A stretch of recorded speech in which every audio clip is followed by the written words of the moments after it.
I feel so disrespected at Waffle House. This is why I don't like following trends, because mine never look like how TikToks look. And I order it and I grab it, and this is what I get. My son ordered pancakes, and this is what he got. They told us breakfast was the safest meal of the day. Warm pancakes, sunny eggs, and coffee poured without end. But what if those plates are hiding something far more dangerous? The World Health Organization warns that unsafe food causes more than 420,000 deaths globally each year, with the elderly most at risk. In the United States, studies have shown restaurant-prepared meals now account for nearly half of daily calories consumed. Yet many are laced with excess sodium, hidden sugars, and fats that fuel heart disease. The betrayal runs deeper than kitchen grime. It's about workers unpaid, communities abandoned, and food marketed as home style that carries the same risks as fast food. Each bite that looks familiar may actually be a silent threat, raising blood pressure, spiking blood sugar, or lining the pockets of companies caught in lawsuits and scandals. So the question gnaws at us. When even breakfast is corrupted, where can trust still live? This is the Downturn Report, where the truth gets personal.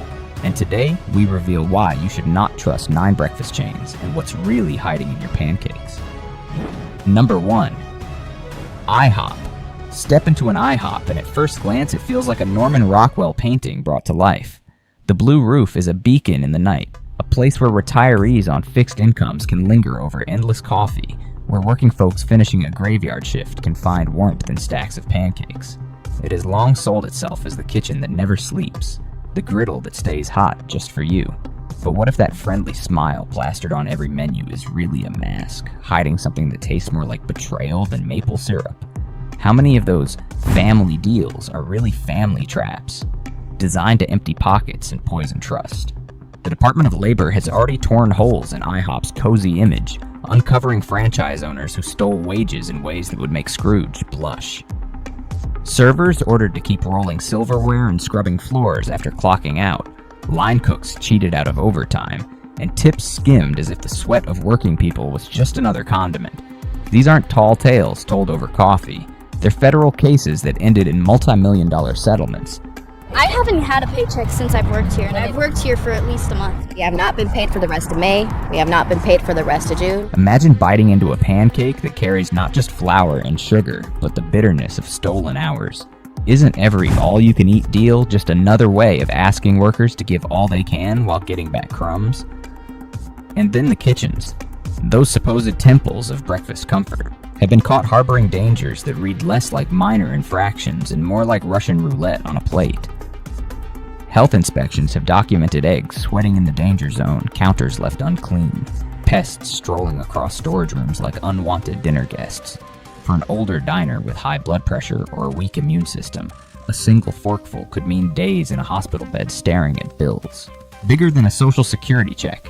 Isn't it a cruel joke that a chain promising comfort might deliver catastrophe instead? Even the food that passes inspection can be a slow-moving health bomb. One pancake combo can pack more than 1,500 calories and nearly double the daily salt a doctor would warn against. That's not breakfast. It's a brick of sodium tied to your arteries, wrapped in whipped cream and advertised as home-style comfort. IHOP's ads show smiling kids and sunny mornings, but in truth, it's a Trojan horse rolling through your bloodstream, setting up heart disease and diabetes while selling nostalgia as if it were safety. How long can an older generation, already carrying medical debt and fragile health, afford to buy into the illusion that sugar and salt are balanced? And the all-you-can-eat gimmick, priced to lure in families scraping by, feels like bait on a rusted hook. $5.99 sounds like kindness, but it's really a calculated trap. Fill up today on cheap pancakes, pay tomorrow with clogged arteries, insulin spikes, and a body worn down by corporate shortcuts. It's the diner version of a payday loan. Momentary relief with disaster waiting in the fine print. Who shoulders that burden? Not the executives sipping lattes in corporate towers, but the retirees counting pills and pennies, trying to stretch both further than they'll go. Even IHOP's much-touted commitments to cage-free eggs ring hollow. The fine print reveals partial promises, unfinished timelines, and a supply chain still tied to factory cages. Customers think they're supporting farm fresh, but the reality is chickens packed tight in steel and wire, while logos boast of wholesome barns. Isn't that the cruelest kind of betrayal? when the very image of care and freshness turns out to be staged like a Hollywood set? If a hot breakfast still calls your name, there are paths less poisoned. The original Pancake House has earned praise for scratch-made batter and straighter talk. Community pancake breakfasts at churches or senior halls feed bellies for a few honest dollars, with the money flowing back into neighbors rather than into wage theft settlements. At home, simple mixes like King Arthur or Crusties, paired with Aldi's maple syrup or blueberries from Sam's Club, can stack a plate full of honesty without spiking blood pressure. And for those wanting something hearty without the health booby traps, Kodiak cakes give protein that fuels without the sugar crash. The real question that lingers, sticky as syrup, is this. When a chain turns both customers and workers into numbers on a balance sheet, are we really sitting in a house of pancakes? Or are we trapped in a house of cards, waiting for it to collapse on us all? Number 2. Denny's. Denny's has long sold itself as America's all-night living room, the neon glow off the highway where truckers, nurses finishing the graveyard, shift, retirees stretching a pension check, and families driving cross-country could always count on a booth and a hot plate. It was supposed to be the democratic kitchen of the nation, a place where the doors never locked and everyone belonged. But what happens when that open door is revealed to be selective, when the seat offered to one customer is quietly pulled away from another? The betrayal at Denny's wasn't just in the grease traps or the menu. It cut into something far deeper, the very promise of equality that older generations fought for and thought had been won.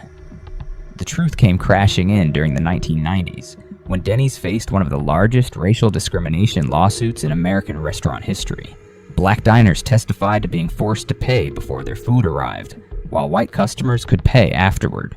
Others were ignored, left waiting hours as white families were seated and served. Some were flat out refused. It all ended with a $54 million settlement in 1994, the largest civil rights payout ever leveled against a restaurant chain at that time.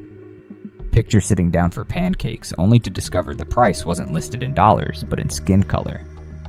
For those who lived through segregation and the struggle for civil rights, the wound is more than financial. It's a scar that still burns like hot coffee spilled on the soul. And yet, the lesson never seemed to fully sink in. The decades since have been dotted with new complaints, allegations of racist behavior, sexist treatment in the workplace, and wage disputes that echo the very injustices IHOP was caught in. These aren't random bad apples. They're signs of a corporate orchard that too often let discrimination take root. A chain that proudly markets the all-American slam while slamming the dignity of actual Americans shows a moral collapse far heavier than cholesterol counts. What does it say about a brand when the people most in need of belonging, workers, retirees, families of color, are the ones left at the curb? Even when the booths aren't tainted by prejudice, the plates can carry another betrayal. Local inspections and news reports have caught Denny's kitchens cutting corners with undercooked meat, spoiled eggs, and pests scuttling where pancakes should be flipped. For older diners whose immune systems aren't what they used to be, a single contaminated breakfast isn't just an inconvenience. It's a hospital stay, a bill that drowns a fixed income, a health spiral set off by one grand slam. How many of those cheery plates are really loaded dice, served with a smile that hides the risk? And then there's the menu itself, a quiet minefield for bodies already under pressure. One build-your-own slam can pack more sodium than a doctor's daily limit before the sausage even hits the skillet. That infamous fried cheese melt once boasted nearly 1,200 calories in one sandwich, a cholesterol bomb disguised as comfort food. It's like watching someone weaponize grilled cheese, selling heart attacks at the price of a matinee ticket. For retirees who choose Denny's because it seems affordable, the real cost comes later in pills, prescriptions, and shortened years. An invisible tab the chain never adds to the bill. But the most poisonous ingredient was never salt or grease. It was the erosion of trust. A restaurant chain that denied seats to black families while selling slogans about welcome mats revealed that some Americans were never meant to be welcomed equally. For an audience old enough to remember bus boycotts and marches, the sting is sharper than any food poisoning. A reminder that injustice can be served in a booth as easily as on the streets. The question sits heavy, harder to swallow than any overcooked hash browns. If a brand betrays human dignity so openly, how many other betrayals are we still blindly chewing? And yet, alternatives exist that restore what Denny's lost.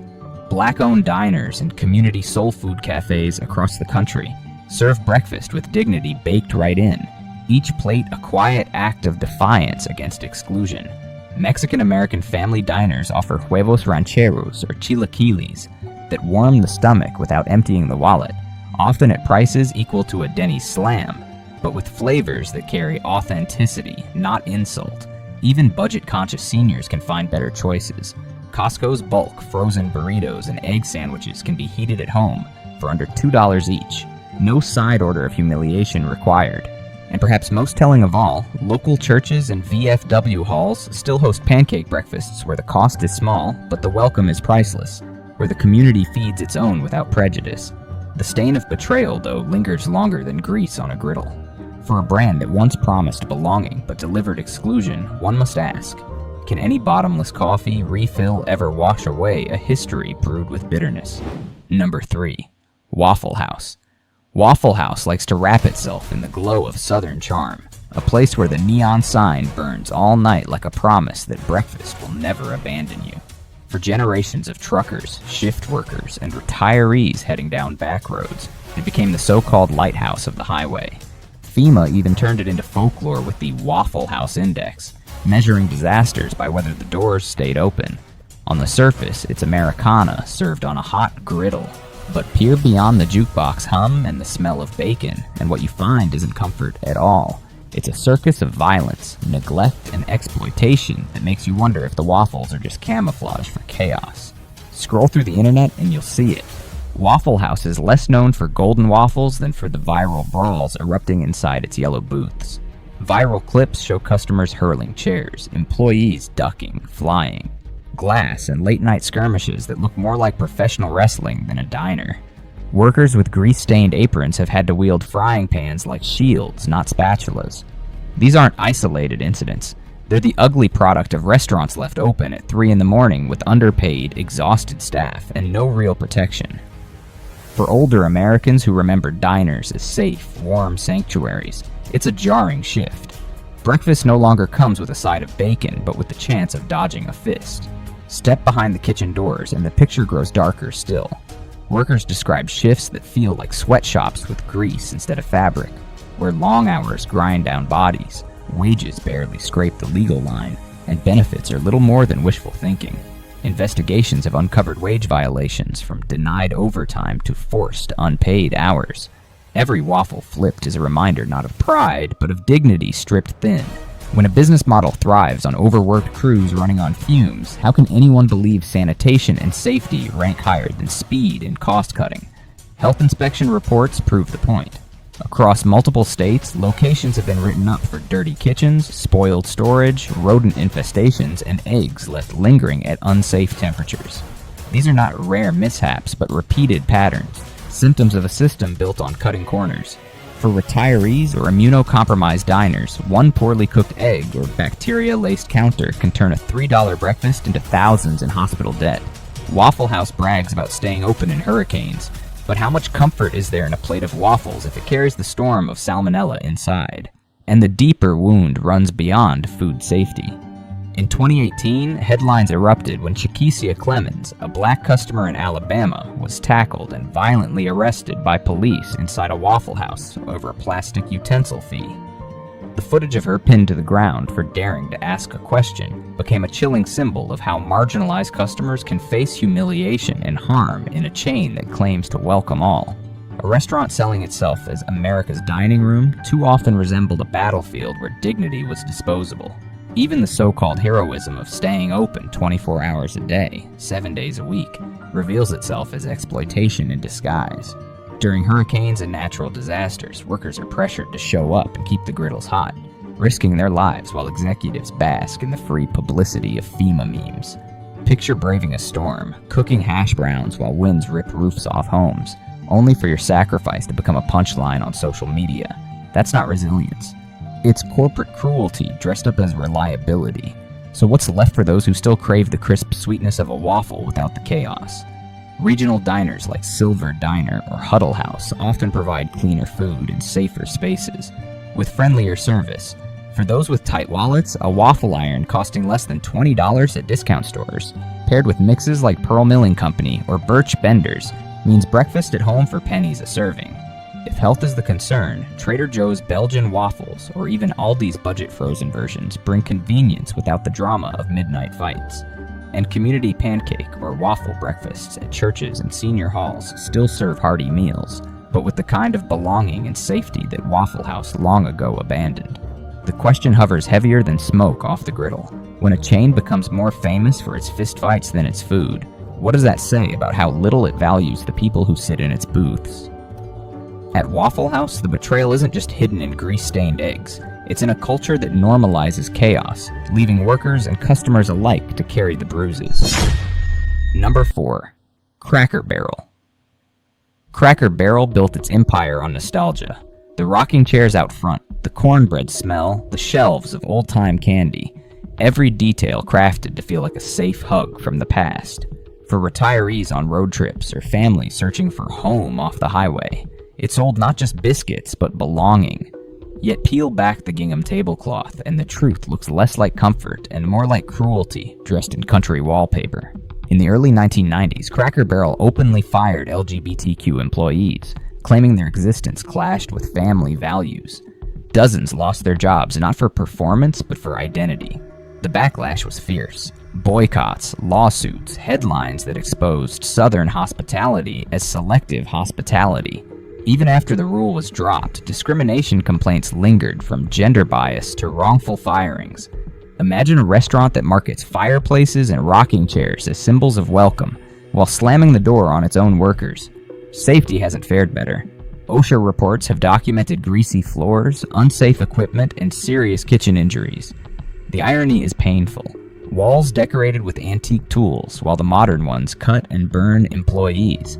For working-class diners who spent lives in risky jobs, it feels like watching history repeat itself. Young staff paying with blood for corporate negligence. And the food? Behind the home-style label hide calorie bombs and sodium levels that could flatten a senior's blood pressure. A single chicken fried steak plate can top 3,500 milligrams of sodium, 2 full days' worth for anyone managing heart disease. Health inspections have also flagged spoiled dairy and cross-contamination. Comfort here doesn't just come with gravy, it comes with hidden health costs that many wallets and bodies can't afford. So if you're craving down-home cooking without the hypocrisy, look to local diners or senior center breakfasts where the money stays in the community.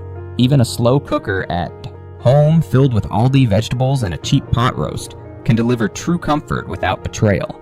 Because the real question is simple. Can a brand call itself family while discarding workers and serving customers food that quietly undermines their health?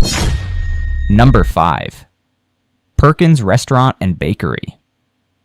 Perkins sells itself as the kind of place where comfort is baked into every slice of pie, where retirees linger over coffee and road trippers take a break under the glow of fluorescent lights that feel almost homey. The words restaurant and bakery sound like a promise of care, as if every pancake came off Grandma's griddle. But beneath the sugar glaze lies a bitter reality. Foodborne outbreaks, bankruptcies, and workers left behind like crumbs swept off the table. In 2007, a Perkins in Minnesota was tied to a salmonella outbreak that sickened dozens, many of them older diners. Inspectors found sloppy food handling and raw ingredients contaminating cooked meals. For seniors, salmonella isn't a tummy bug. It's an ambulance ride, dehydration, sometimes worse. Imagine walking in for comfort food and leaving with a bacteria doctors rank as a leading cause of foodborne hospitalization. That isn't bad luck, it's bad oversight. The corporate story reads just as sour. Perkins filed for bankruptcy not once but twice in 2011 and 2019, shuttering dozens of locations. Employees reported being blindsided, some losing pensions overnight, others left with paychecks that never cleared. For a chain that sold itself as a neighborhood anchor, pulling up stakes so suddenly felt like betrayal in plain daylight. Older Americans who've lived through factory shutdowns and layoffs know that sting all too well. Perkins promised stability, but what it served instead was deja vu. Even paychecks at surviving locations have been questioned. Lawsuits accuse some franchisees of skimming tips or dodging overtime. Picture bussing tables until midnight, only to find your wages shaved thinner than the crust on a Perkins pie. Every missing dollar gets baked right into the customer's value meal. And the food? A tremendous 12 breakfast can top 1,500 calories, with sodium counts that rival an entire bag of chips. Add a slice of pie. Over 500 calories. And the comfort meal quietly becomes a health trap, especially for retirees battling high blood pressure or diabetes. Better choices do exist. Independent cafes often bake in-house, serving pies with fewer shortcuts and more honesty. On the road, Village Inn has managed cleaner headlines and higher satisfaction. At home, a Pillsbury crust with fresh fruit from the farmer's market delivers nostalgia without corporate spin. Because the real question lingers. When a neighborhood bakery can't guarantee safe food, steady work, or honest promises, what are you really buying besides an illusion? Number 6. Bob Evans. Bob Evans built its empire on the image of red barns, sunny fields, and sausage sizzling on a country stove. For retirees and working families, it felt like a shortcut back to the good old days.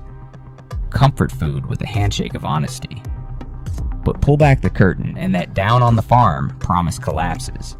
What was sold as homemade often turned out to be factory-made, frozen, and reheated. A bait and switch that left loyal customers chewing on corporate spin instead of the country flavor. Lawsuits have accused Bob Evans of misleading diners into believing meals were made in-house when they were really shipped in tubs from industrial kitchens. That's not farm fresh. That's closer to a frozen aisle at Walmart, disguised with a smile. For older Americans seeking authenticity, it felt like betrayal served on a biscuit, and the corporate turbulence made it worse. In 2017, Bob Evans sold off its restaurant division and shut down locations, leaving workers suddenly unemployed. A company that preached family values treated its own staff like disposable tools, echoing the factory layoffs many customers had lived through themselves. Even the plates themselves hide danger. A country-fried steak and eggs can push past 2,000 calories and sodium levels that no doctor would recommend. The so-called sunshine skillet carries more fat than most people should eat in a full day. It's marketed as comfort, but it's more like loading a tractor with dynamite. Looks sturdy, explodes your health. And the sausage? Much of it comes from industrial suppliers criticized for keeping pigs in crates in overcrowded barns. The opposite of the pastoral dream Bob Evans sells. Add in health inspection violations for spoiled storage and pests, and the family farm fantasy looks more like a liability. If you still crave hearty fare, there are cleaner paths. Small-town diners that actually scratch-make gravy, or chains like Black Bear Diner with fewer scandals. At home, local eggs, antibiotic-free sausage, and homemade biscuits from Aldi or a farmer's market can give you honest comfort at half the cost. Because the truth is simple. Bob Evans didn't just serve food, it served an illusion. And when the barn doors opened, the only thing left was disappointment. Number 7. First Watch. First Watch built its empire on the image of health. Bright cafes, avocado toast, and kale juices that whispered wellness. For older diners trying to dodge the greasy spoon but still enjoy breakfast with friends, it felt like a safe haven. Fresh, modern, maybe even doctor-approved.